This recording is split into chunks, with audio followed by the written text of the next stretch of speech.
Bila kita tengok cerita hantu kat rumah kan, dia seram. Weh, ada pegang pun ada. Dia orang buka mata kan, ambil kain mata. Macam tu. Dia kot.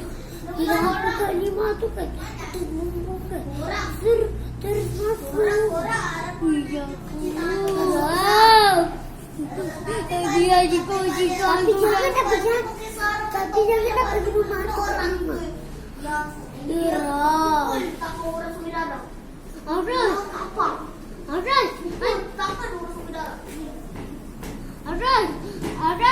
Hantu. Aras. Anda juga ni maka orang sendiri. Orang tu boleh pisau. Jaga ya cinta hantu. Serang. Ambil Haji tu. Wih, kaya takut. Ambil je. Jangan. Cikgu nak bagi je Haji. Jangan. Dia suka Haji. Ya tadi. Sekali lah kaya gigi. Biarlah dia gigi Haji pun. Jangan. Takut kaya mati. Ya ke? Nanti mati kena masuk hospital, tak boleh pergi sekolah, tak boleh balik rumah.